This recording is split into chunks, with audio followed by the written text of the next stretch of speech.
Das Ego ist nicht dein Feind. Warum? Weil es keinen Feind gibt und kein Ego. Als Jesus sagte, liebet eure Feinde, meinte er, liebe dich selbst, der du dein eigener Feind bist. Liebe das, von dem du denkst, es ist dein Feind. Kein Tier denkt von einem anderen, dass es sein Feind ist, selbst wenn es zu seiner natürlichen Nahrung gehört. Alles ist, was es ist.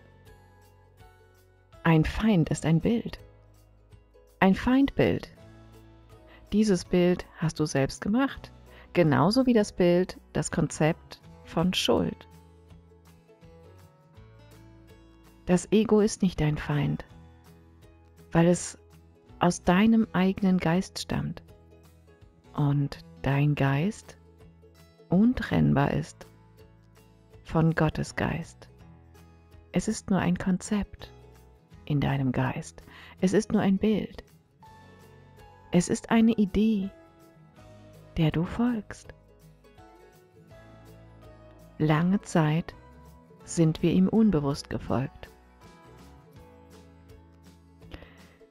Dann sind wir aufgewacht und haben bewusst bemerkt, dass wir diesem Konzept von Trennung und Schuld folgen.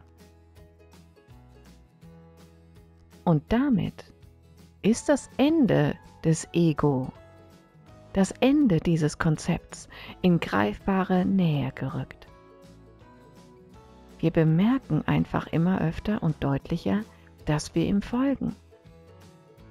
Und das ist der entscheidende Augenblick, wenn wir es bemerken.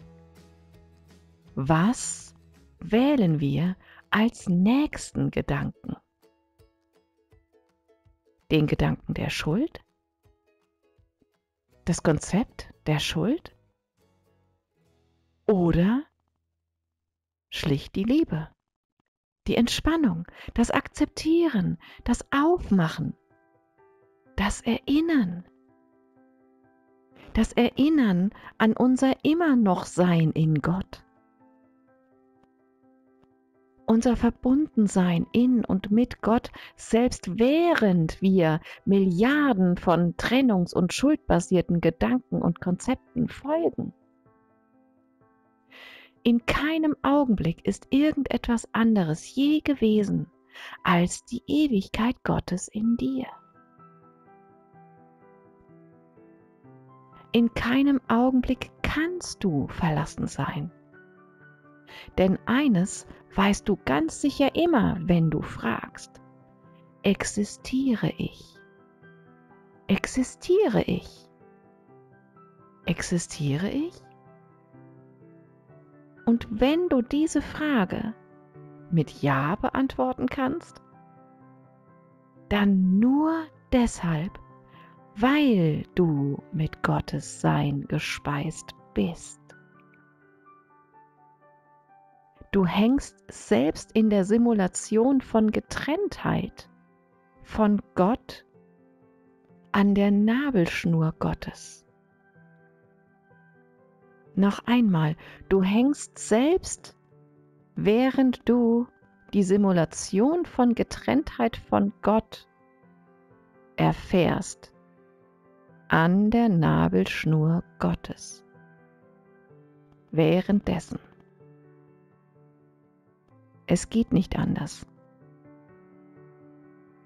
Es ist schlicht unmöglich, von Gott getrennt zu sein.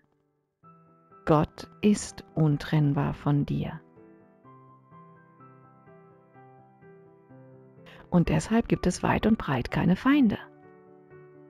Denn alles ist in Gott. Alles existiert aus und durch und in Gott. Als eins. Alles ist gleich in Gott. und Getrenntheit von Gott ist schlicht eine Simulation. Das Ego-Gedankensystem ist eine Simulation. Ein Was wäre wenn, in das du dich hineinbegeben hast und dem du folgen kannst, solange wie du es unbewusst wählst. Du kannst dich in diese Simulation einloggen und wieder ausloggen. Du hast die Macht. Du hast jetzt das Bewusstsein über diese Macht. Du hast das Bewusstsein über die Option deiner Wahl. Du hast das Bewusstsein über eine Wahlmöglichkeit. Feiere das. Feiere das. Jedes Mal, wenn du bemerkst, dass du das Ego gewählt hattest, feiere es. Denn oh mein Gott, das ist ein Grund zum Feiern. Denn dein Bemerken, dass du eingeloggt warst, lockt dich aus der Simulation aus.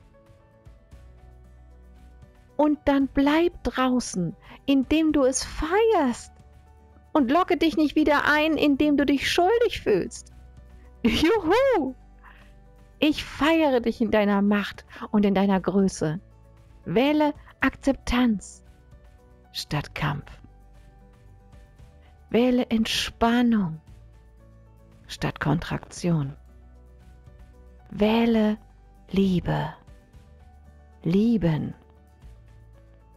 Weit machen statt Angst. Wähle Willkommen heißen statt Abwehr. Wähle Frieden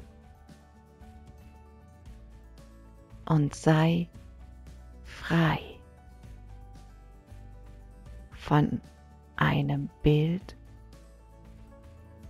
eines Feindes. Die Nabelschnur Gottes ist untrennbar von dir. Denn Licht lässt sich nicht von Licht abtrennen.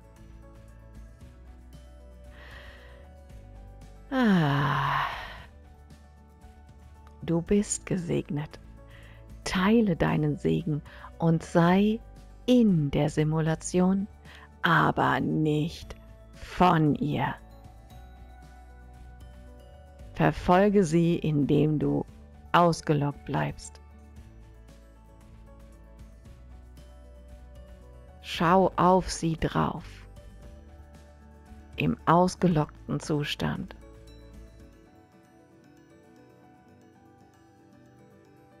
Und du erfährst die Simulation aus der Perspektive der wirklichen Welt. Hab einen gesegneten, großartigen, feiernden Tag deiner Wahl.